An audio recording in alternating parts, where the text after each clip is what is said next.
Carta aos Coríntios, com Emmanuel. A cidade de Corinto.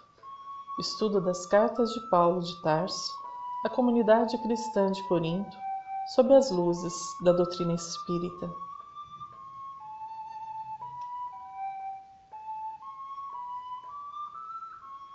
Corinto. Eis-nos diante de ti para aprender. Jóia de Acaia, vem até nós. Mostra-nos a beleza do teu povo.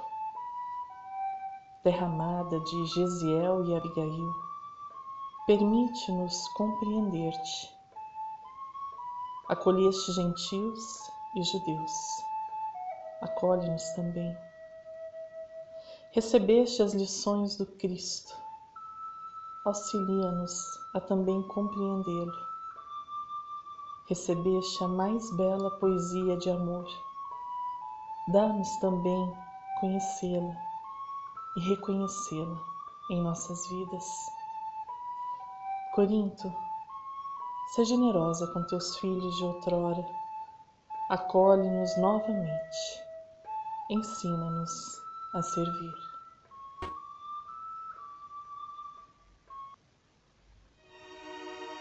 A manhã enfeitava-se de muita alegria e de sol, mas as ruas centrais de Corinto estavam quase desertas. No ar, brincavam as mesmas brisas perfumadas que sopravam de longe.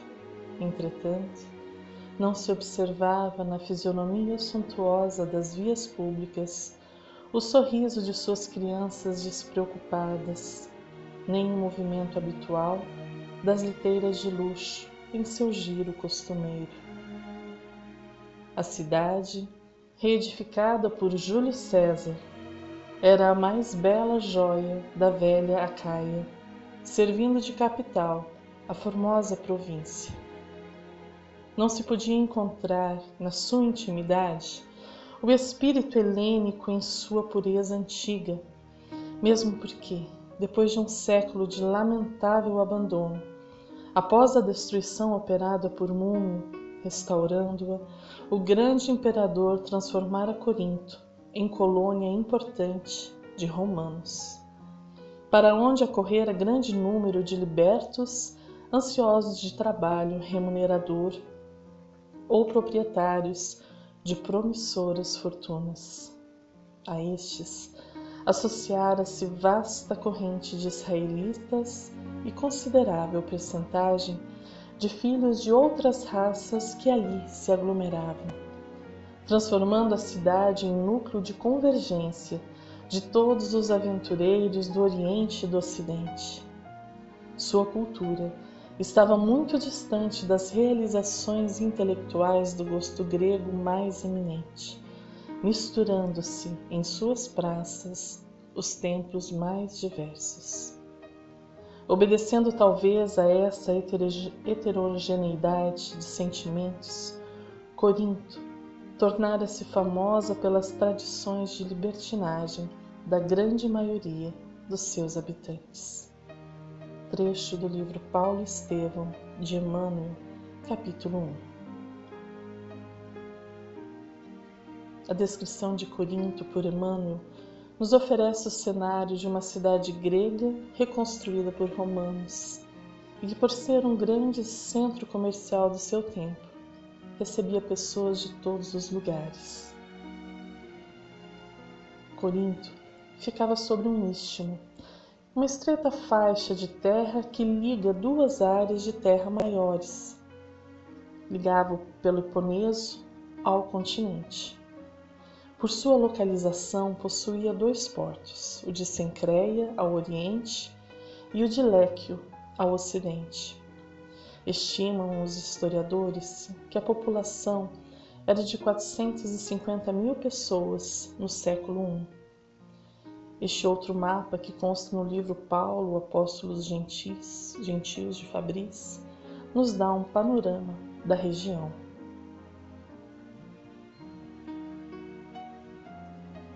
Hoje em dia, há um canal que atravessa este estreito, possibilitando que embarcações passem sem dificuldade, mas não foi fácil construí-lo. O corte do canal, projetado já na época dos tiranos de Corinto, sempre foi adiado por causa das dificuldades técnicas e dos grandes investimentos necessários. Os primeiros projetos do tirano de Corinto, Periandro, do século VI a.C., e o de Demétrio I, Poliorcetes, do século IV a.C., jamais foram executados. Até Júlio César pensou no corte do Istmo de Corinto.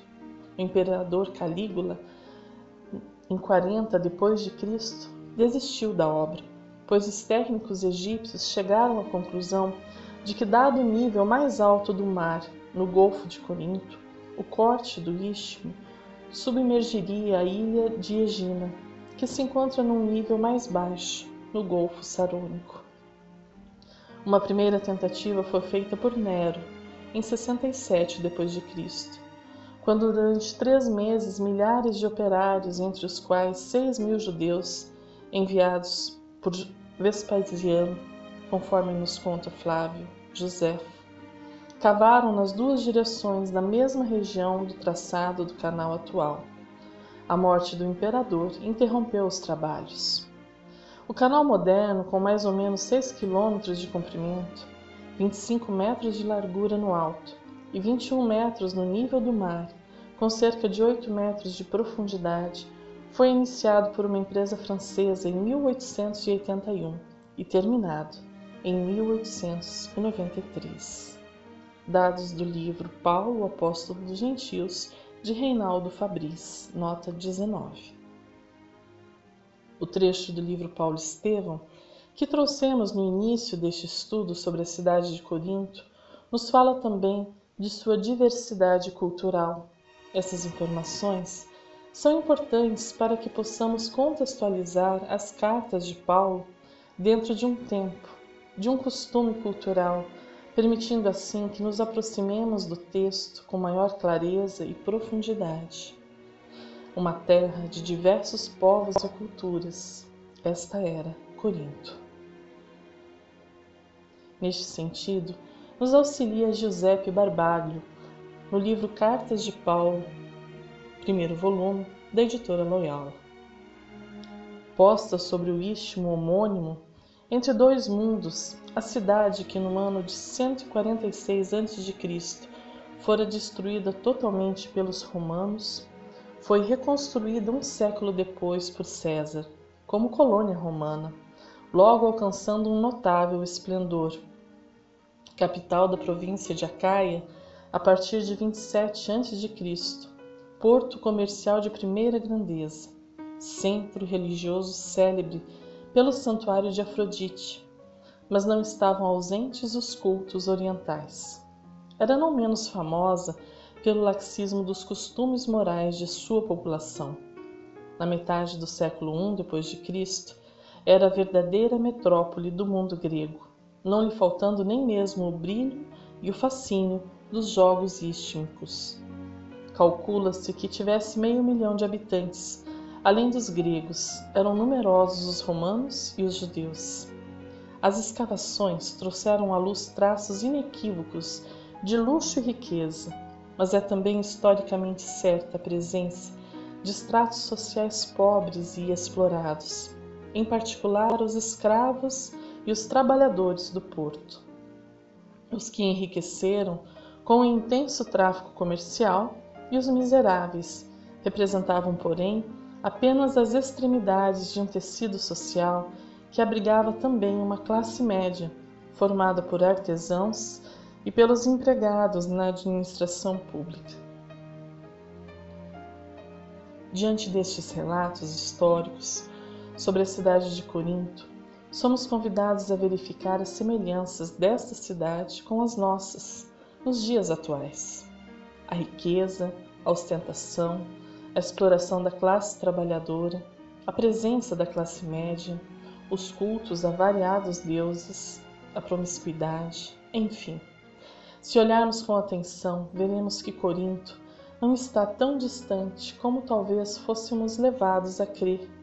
Se 2000 anos nos separam, as lutas e dificuldades do espírito nos reaproximam. Esta perspectiva é deveras importante. Eis que se existem semelhanças no contexto cultural, social e econômico, certamente as cartas de Paulo a esta comunidade falarão também aos nossos corações. Pela similitude das dificuldades, nos irmanaremos aos cidadãos de Corinto, buscando encontrar nossas virtudes e nossos desenganos, e então encontraremos uma fonte de sólido aprendizado. Eis que saímos do campo da teoria para adentrar no campo da vida real, com suas lutas, dificuldades e dissabores. Mas quem eram os cristãos de Corinto? A comunidade cristã era formada por judeus ou por gregos? Afinal, quem eram os membros que compunham essa comunidade? Novamente, nos socorremos do livro Paulo Estevão para buscar estas respostas, cientes do privilégio que é desfrutar de forma tão clara do que aconteceu com Paulo, uma vez que tenho observado na literatura católica e protestante estudos e debates sobre a questão. Vejamos um trecho do livro. O neto de Lloyd, Timóteo, trazia ao ex-rabino muitas novidades confortadoras. Já havia instalado as duas senhoras na cidade, era portador de alguns recursos e falou-lhe do desenvolvimento da doutrina cristã na velha capital da Acaia. Uma notícia lhe foi, sobretudo, particularmente grata. É que Timóteo mencionava o encontro com Áquila e Prisca, aquelas duas criaturas que se lhe fizeram solidárias nas dificuldades extremas do deserto. Trabalhavam agora em Corinto pela glória do Senhor. Alegrou-se íntima, profundamente.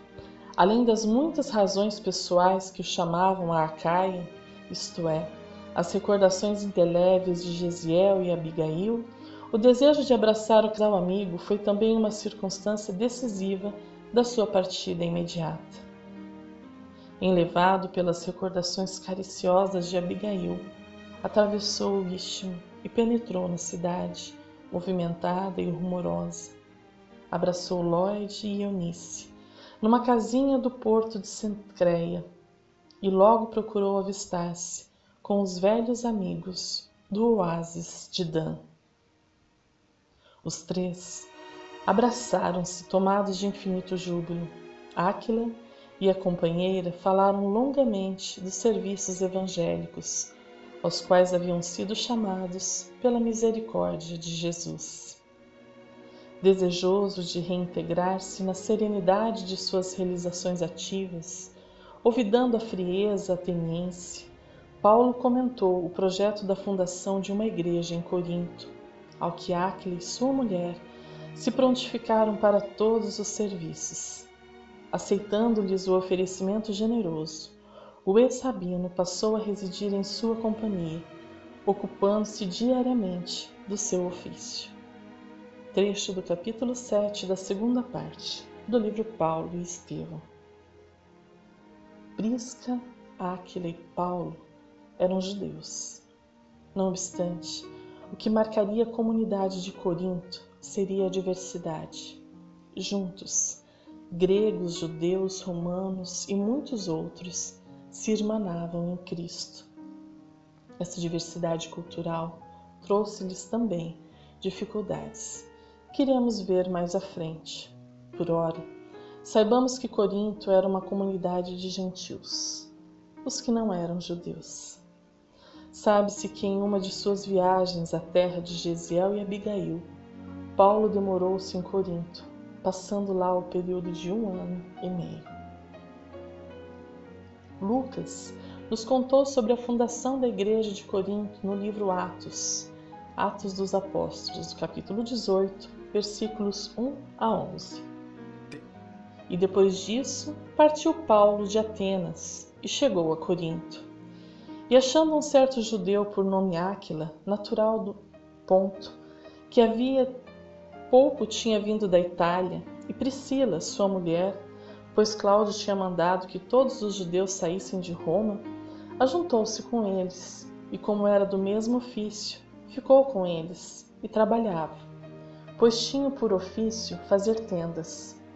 E todos os sábados disputava na sinagoga e convencia a judeus e gregos.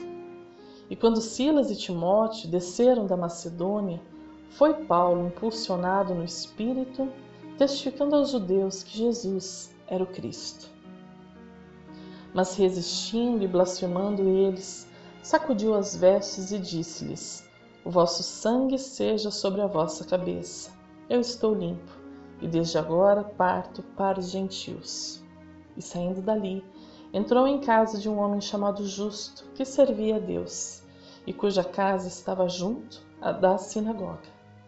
E Crispo, principal da sinagoga, creu no Senhor com toda a sua casa, e muitos dos coríntios, ouvindo-o, creram e foram batizados. E disse o Senhor em visão a Paulo: Não temas, mas fala, e não te cales, porque sou contigo, e ninguém lançará a mão de ti para te fazer mal, pois tenho muito povo nesta cidade. E ficou ali 1 ano e 6 meses, ensinando entre eles a palavra de Deus. E para trazer um pouco de ciência para o nosso estudo, vejam que interessante. A cidade esteve quase continuamente habitada até 1858, quando foi destruída por um grande terremoto. Os habitantes que sobreviveram edificaram a Nova Corinto, a 6 quilômetros da anterior. A cidade antiga encontrava-se em ruínas e estava sendo gradualmente enterrada por muitos metros de areia, quando em 1856 a Escola Americana de Estudos Clássicos de Atenas tomou posse do local e cavou 20 fossos experimentais em vários lugares. No fosso número 3 desenterraram uma rua pavimentada de mais de 14 metros de largura, com calçadas e canais, mas sem rastros de rodas, o que indicava que era usada só por pedestres. A rua estava orientada no sentido norte-sul, o que levou os escavadores a segui-la, esperando encontrar o Ágora, a praça do mercado. Nas explosões sucessivas, os escavadores realizaram muitos achados pequenos, tais como pedaços de esculturas, vários fragmentos de jarros, relevos, objetos de barro cozido, um anjo, um umbral de mármore de uma porta que tinha uma inscrição que dizia Sinagoga dos Hebreus, e um bloco de pedra calcária, onde havia uma inscrição do 1º século que dizia que Erasto, o comissário e administrador da cidade, havia pavimentado essa praça com seu próprio dinheiro. Paulo escreve acerca de um Erasto, que era diretor de obras públicas ou tesoureiro da cidade, na carta aos Romanos, capítulo 16, versículo 23. É possível que a inscrição fale do mesmo homem, que mais tarde se converteu ao cristianismo e chegou a ser um colaborador valioso de Paulo.